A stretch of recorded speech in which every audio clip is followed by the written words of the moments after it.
So I have a lot of different kinds of books in this space.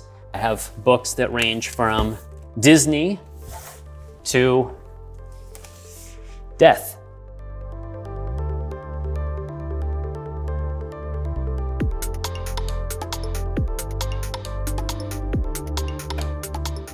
Hey Skillshare, welcome to my studio. Come on in.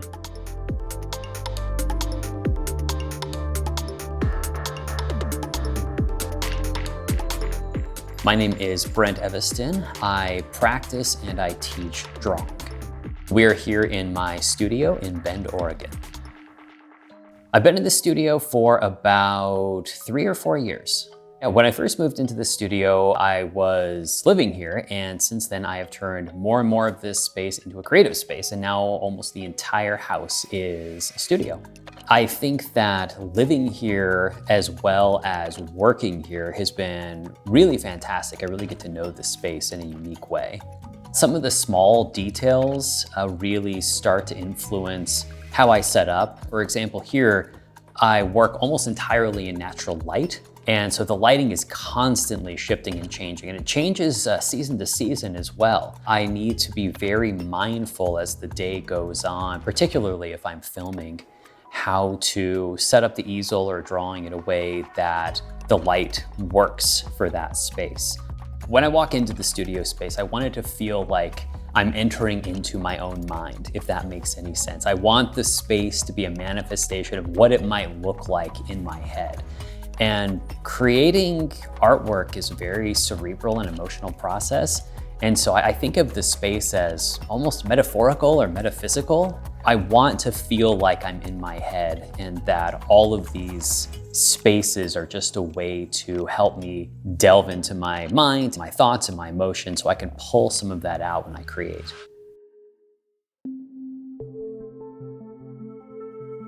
So we're here in the entryway of the studio now. And the entryway, I like to place things that make me think about the things I want to think about as soon as I come in. So of course, this is primarily a drawing studio. There are a lot of drawings here, but writing is actually a huge part of my process. It's how I think. I don't know how to think through a problem or an idea without writing about it. Right now, I'm thinking about what kinds of new content that I want to create over the next 6 or 7 months, and these are the ideas that I want to be thinking about the most. So now, as soon as I come in, I'm confronted with these ideas, and it just helps set my mind in the right place. There are, I think, 4 or 5 different sections here, and so the first one is I like to remind myself of why I'm here. And so my job is to be an artist, and what that means to me is really important. And then I have all of the kinds of work that I want to be thinking about and include and explore. Right here, these are the 3 things that I think are most important in my teaching. So drawing first, of course, everything I do comes back to drawing, but creativity is another huge component of what I do and what I teach. And the third thing up there is self-discovery. This is a strange little box. So here it says cliched but crucial questions. So I'm fascinated by questions. People who have the unfortunate experience of hanging out with me at a bar are bombarded with questions by me, and I do the same thing to myself. So this is a box where I keep a lot of different kinds of questions that are written down. I often will post questions around my studio, again, just to put my mind in the right place, to be able to just get myself thinking in ways that I want to be thinking. And I find that, just posting questions around can be very helpful for that. I can't help read a question and then start to answer it in my mind. So that is what is in this little box. Here we are in my drawing room, and the heart of the drawing room, of course, is my drawing easel. So this is where I spend most of my time working. And I like to stand when I draw because it allows me to move in a way that almost feels like fencing or dancing. So much about figure drawing is capturing the big movements of the body, and standing really helps me to stay engaged and to capture those big movements. So right next to my easel, of course, I have all of my drawing materials right here. So it's just very comfortable. I can reach down, get anything I need, and then get right back to work. So I absolutely love books, and it's been a dream of mine to have a large book collection. And, people have this idea that you can find anything on the internet, and in my experience, that is not true. There are so many things that can only be found in books. I have drawings about art, architecture, design. One of the newest books that I have is a book by the designer Ez Devlin, who does a lot of theatrical set design. And yeah, she's absolutely incredible. And of course, drawing is a huge part of her process as well. So I try and have books that I can be constantly inspired by, and having so many books allows me to just grab a book, open it up, and look through it and get some ideas. So this room seemed like a natural space for the drawing room because of its size. I also constantly listen to music when I work, and I wanted a setup where I could put some speakers and just feel like I was really immersed in music when I draw. I also just wanted a beautiful space. This room has a fireplace, so in Bend we do get pretty extreme winters. And again, one of the funny things that you don't think about too much, if the hands are cold, it becomes very difficult to draw. So often when I'm working in winter, I'll do drawing, then I'll step back, warm the hands at the fireplace, and then get back to work.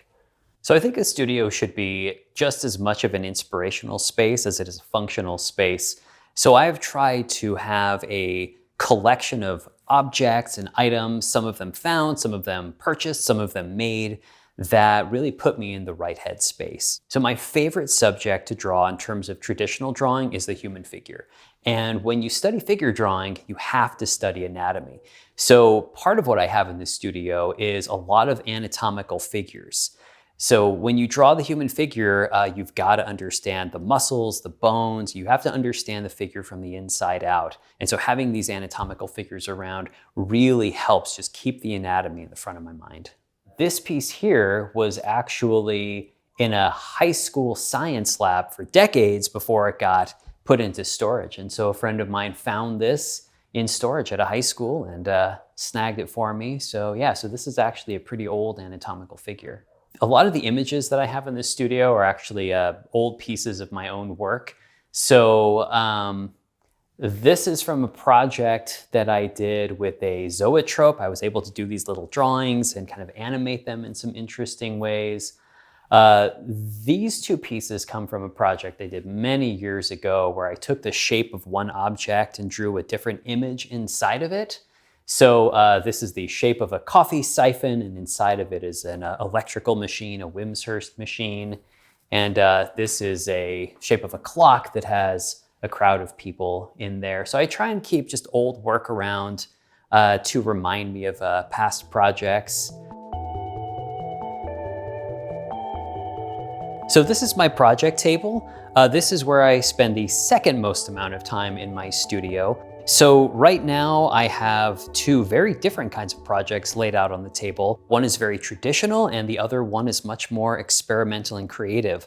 So on the traditional side, I've been doing a lot of drawings of the moon. I've tried to go out with my telescope and binoculars and look at the moon, really try and immerse myself in that experience of moon watching. So I'm actually working on a course right now where I'm going to take students through the process of drawing the different phases of the moon. So it's been really incredible to spend time with the moon, to get to know its features, to map it out. It's kept me up at night sometimes in some unexpected ways to sit and watch the moon. But yeah, it's been an incredible experience. So on the other side of the table, we have an experimental kind of drawing project. Well, how this project begins is I will start to crumple up dozens of pieces of paper at a time. And I have a rule that I don't look at them when I crumple them. So there's a lot of randomness involved. Then I spread them out on tables, on floors, on any surface I can find, and I survey each piece of paper to see if I can find some kind of living quality. And the more you create, the more you can start to find some. So if you take a look at, something like this, Now, I don't know if this is just me or if other people see these things, but to me, this starts to look incredibly figurative. It looks like two legs walking, an arm outstretched, a head. So whenever I find these pieces of paper that seem to have some living quality, I put them aside and use them as a drawing subject. And when I draw them, I don't simply draw them as pieces of paper. I try to draw them as figures.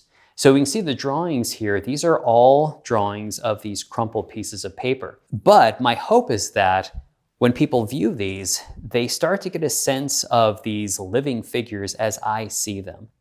So since you're here visiting my drawing studio, I wanted to make sure that you got a good sense of what drawing is and hopefully maybe even teach you a little bit about how to do it.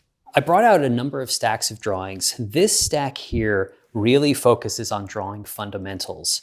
So these kinds of drawings are where drawing begins. You start to learn how to draw simple objects and how light and shadow operate on these simple objects. So after that, we can start to draw some basic objects. You'll notice that, a simple drawing of apples actually has a lot in common with a drawing of a sphere. They're the same basic forms. So practicing these basic forms helps prepare you to draw more complex forms. So you can continue to increase complexity until you get to much more complex objects. Here's a drawing of a shell. But of course, a drawing like this has far more detail in it than an apple or a pear. So once you've figured out how to draw more simple shapes and then more basic objects, a really natural progression is to get to figure drawing.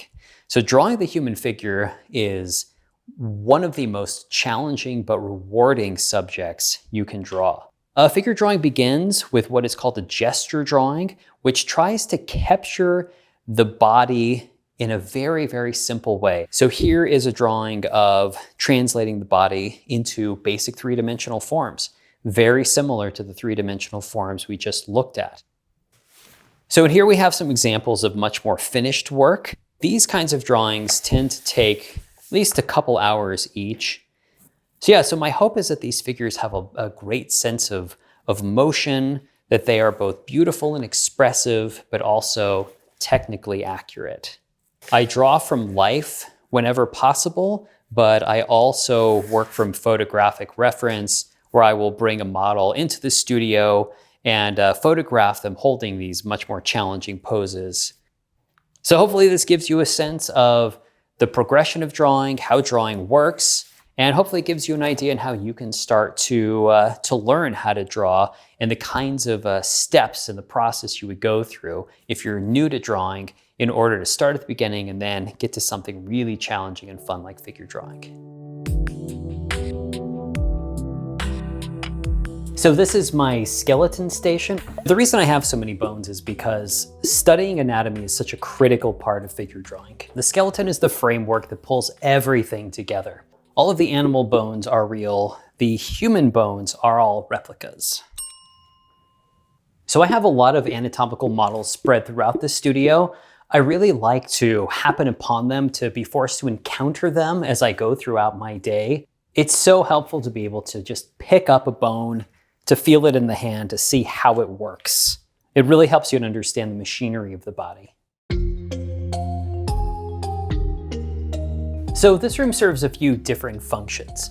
It's primarily used as a lighting studio. When I draw and paint, what I tend to do is I close the blackout shades to get the room as dark as possible. I'll set up a still life or a model, and then I will put a single light source on it, and it just brings out a gorgeous full range of values, from really bright highlights to very deep, rich shadows. The wall in the back of this lighting studio is really used as kind of an open sketchbook. Whenever I have a creative idea, I try and capture it immediately, and instead of having them all stowed away in sketchbooks, I'll often put them on little 3x5 cards or just do a quick sketch on whatever paper I have around, and I'll post it. By putting the ideas up on a wall like this, I force myself to encounter them over and over again as I work on my projects. If you're familiar with any of my newer YouTube videos, or particularly with my new drawing lab courses, this probably looks familiar to you. This is the space where I film all of my teaching monologues. So teaching for me is something I've done for many years, and it's such an important part of my process. So I wanted to create a space that was always set up where I could control the light, where I could just come, set up a camera, and start sharing my ideas. I wanted to create a collage that was my own personal statement on what I think is important about drawing. So this collage includes highly technical drawings that I've done. It includes a lot of simple sketches. It includes creative projects. It includes explorations into different kinds of design. This collage changes quite a bit. Sometimes I feel something's a little empty, so I'm always adding to it and taking away. And I really love it when viewers and students find something that they connect with in the background of my teaching monologues and ask about it. I think it's such a wonderful thing to ask about a quote or ask about a particular image or subject. What is that? What does it mean? So I really want to give this sense of immersion, and I want to create an experience that people can get lost in. So this is where I sit when I teach. And I have this here as a little stand-in for myself. As a content creator, getting the camera set up properly is one of the more challenging parts to do by myself. So so I start by focusing here. So this is my little stand-in as me. Once I'm done there, I have a seat and I start to teach. So this is my overhead camera station. This is where I film all of my drawing demos.